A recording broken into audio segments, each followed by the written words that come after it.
Alright guys, let's get started here. This is Tubular on Apopalypse, and sadly I did not know lives lost this time. I only lost a few lives in the very beginning, and I thought it was going to be a lot harder, so I ended up trying to do a lives lost version and just get farms faster.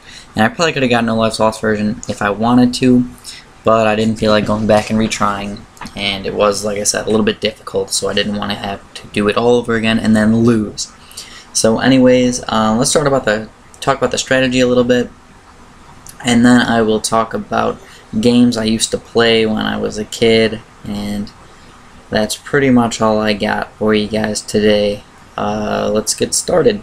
I started off with a monkey engineer, and I actually had to play this map twice to actually get my video down. I started off with some dart monkeys and all that, and those just did not work out the way I wanted. I had to save up so much money to get a banana farm.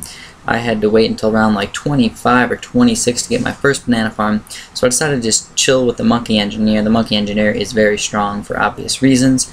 I think he's very overpowered, but I'm still going to use him just because it does make it easy for me. And of course I'm lazy, so I want to make it easy for me. Anyways, start with the monkey engineer, and you basically get a 1-0 engineer as fast as possible, and then get a 1-0 sniper. And after you get that, you build your first farm, and then it gets a little bit weird and difficult, and depends how you want to do it. The reason why it gets a little bit difficult is because your sniper, he can't shoot at the parts where the balloons are under the glass. So what that means is that sometimes he won't shoot the very, very strong balloons. For example, the lead balloons or the zebra balloons. Instead, he'll end up shooting other balloons that aren't as strong. For example, pinks or blacks or whites. And you obviously want him to shoot the strongest balloons, because then your monkey engineer won't have to pop as many balloons.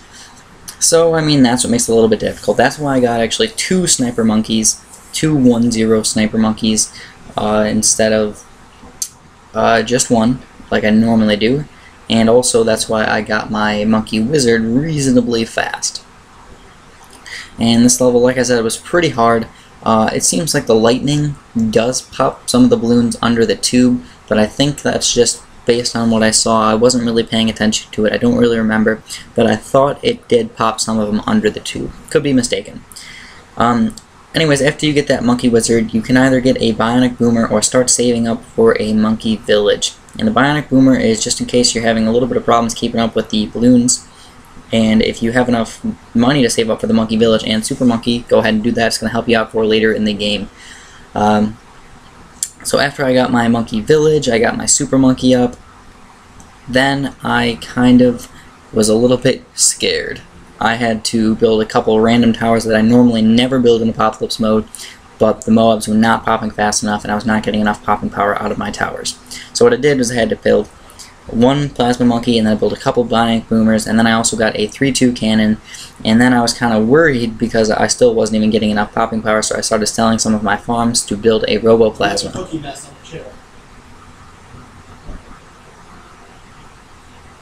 Anyways, I'm sorry about that. So that's pretty much it for that strategy. After you do that, you just get a Temple of the Monkey God, and then you are set for a while. I got over round 100 with 2 Temples of the Monkey God, and that's pretty easy to get past 100. If you notice, I am actually already rank 70, and that's pretty high, considering I got the game just over a week ago. So yeah, I'm pretty high rank compared to most people. On the online version, I'm rank 80, so I'm only 10 ranks different in between those two, and obviously the higher rank you get, the way harder it is to get up another rank. Let's talk about a few games that I used to play when I was a kid. First of all, let's talk about the systems. If this isn't interesting to you guys can either skip it and let me know in the comments and tell me that you don't want to hear me talk about this stuff, and I won't talk about it anymore. That's totally fine. Also, if you want to give me topics to talk about, do that, and I will for sure talk about them. I've noticed a couple people giving me topics, and I really found them kind of interesting. I will look into them. I don't know everything about them, so I will definitely look into them and talk about them. Anyways, let's talk about the systems I used to play. When I was a kid, I really didn't play that many video games, but I did have a PlayStation 1 and a Nintendo 64, and those were my first 2 systems ever. And what I used to play is I really liked the game Spyro. That was like my first game that I really remember playing where I was like, oh, I really like this game. I played Spyro, and I made sure I got 100% on every level. That's how I know I'm a little bit OCD.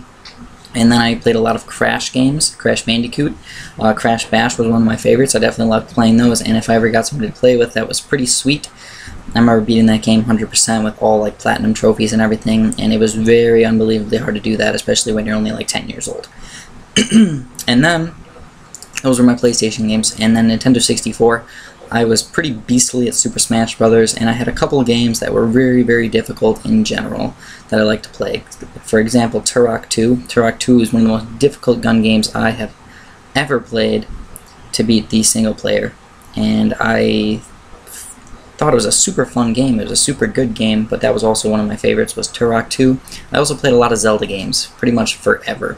I played Ocarina of Time was my first Zelda game I've ever played, and then I played Majora's Mask, and then I eventually got, let's move on to the next system, which after Nintendo 64, I got a GameCube. And my GameCube games that I thought were really, really fun was Metroid Prime, and what else did I play? I played a lot of Mario games, like for example Mario Golf, and I tried Mario Baseball a little bit, and I thought those were pretty fun. I also really liked Mario Party. Thought those were really good, and Metroid Prime was probably my favorite game for the GameCube. I got the first one and the second one, and those were just excellent games. But when it came down, also, and then my other system I got right around when I had the GameCube was my PS2. I actually got that from my brother, so I didn't actually buy that. That's why I actually got my PS2 right around the time I got my GameCube. Anyways, PlayStation 2. That was the first time I played some gun games, and I played Medal of Honor European Assault, and that was the first game that got me into shooting games, first-person shooters. And right after I played that one, I started to like them, and I didn't really buy any of them because I still liked games like Metroid Prime and some other random games that were kind of like Nintendo-y, you know, Mario-type games. But when I finally got my PS3, I really got into Call of Duty 4. I was excellent at Call of Duty 4. I had a kill of death over 2.0, and I just loved that game. I'm still really good at that game, and I love playing it. I still do play it. I play that over Black Ops and stuff and these new Call of Duty games. And yes, I do like most of the Call of Duty games more than most other first-person shooters. Some of them are kind of bad, like for example, 5 was not one of my favorites. Modern Warfare 2 I did not like very much, but I really liked Black Ops, I really liked 4, and Modern Warfare 3 really is not bad at all. And a lot of people get huge boners over these types of games like Modern Warfare 3 and Modern Warfare 2, and they're just really not my favorite first-person shooters. There's just way too much going on all at once when you have like 15 kill streaks all happening at once, and helicopters and exploding cars right next to you, and you can't even get kills some games. Some games you could do really, really good, some games you do terrible and you make you want to quit. And that's why I don't like it. I want to have fun every single game. Anyways, that's pretty much it. I mean, I do have a Wii, and I don't really play my Wii very much. There's not really very many games I like for the Wii. They're mostly kiddish games and games that girls might like, and it's not really for me. I mean, there are some good ones like Metroids, and stuff like that, but I usually end up not getting because I don't want to pay the $50, $60 to play a game for 10 hours and beat it and be done. I like multiplayer games now. That's what I'm into. I'm into mostly multiplayer games. Anyways, that's pretty much the rundown on my games. I also play a couple Flash games here and there, especially you guys know my game, Bloons Tower Defense. I also play a few here and there, and I'm actually pretty good at Flash games in general, so I'm going to make a couple videos about Flash games, and I hope you guys are going to like them. If you have any Flash games in mind you would like to see, I will definitely check them out. I may not post them if I'm really bad at them, because yes, I am kind of bad at some games, but I will try and keep up with some of the games that you guys like to watch. Anyways, that's all I got for today. I hope you guys like this, and if you do, please press the like button. If you do not, please comment and tell me why you don't like it, and I'll make it better for you. Anyways, have a fantastic day. You guys are awesome.